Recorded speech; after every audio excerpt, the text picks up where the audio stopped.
I'd love to pick your brain on what you think is happening up there in Seattle with the Russell Wilson saga.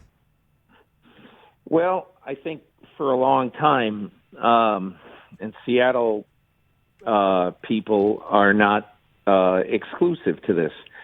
For a long time, quarterbacks and most players in the NFL haven't really had a lot of authority inside the organization, even after they have been there and played very well. Like Russell Wilson has started every game since he was drafted in 2012 and is a regular playoff producer for Seattle, been to 2 Super Bowls. And I think Russell Wilson kind of looks around the league. He sees the authority and the how much impact Tom Brady has on the decision-making process in Tampa. He hears and reads the stories about Patrick Mahomes coming in and saying, "Hey, Andy, why can't we do this?" And then Andy Reid puts it in the playbook. So I think he wants to have some of that level of participation in the process. And, John Schneider is sort of from the Ron Wolf school.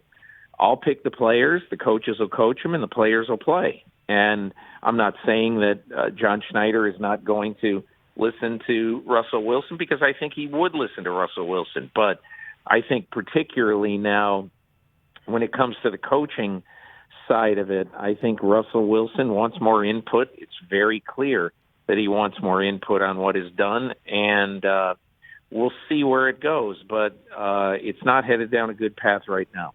Would you predict at this point, I'm just curious, do you think he stays there for what I was saying before in the first segment is Pete Carroll's a 70-year-old coach. He's not going to want to be in a rebuilding process right now.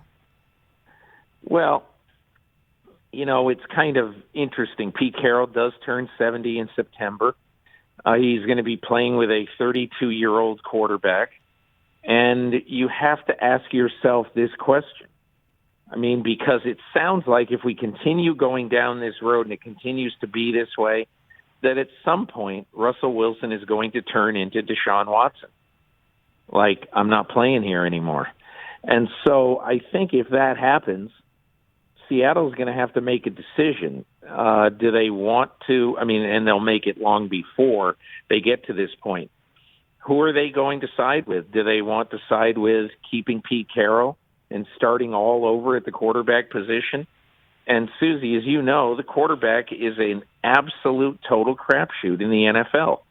And Russell Wilson was the 75th pick in the draft. And in 2016, the first pick in the draft is gone. Jared Goff.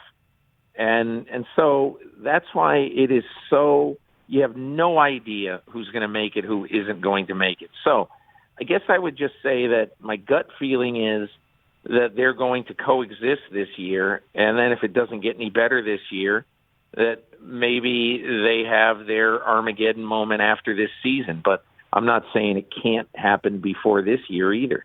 Hey, you watched all the way to the end. Thanks for that. Watch more right here.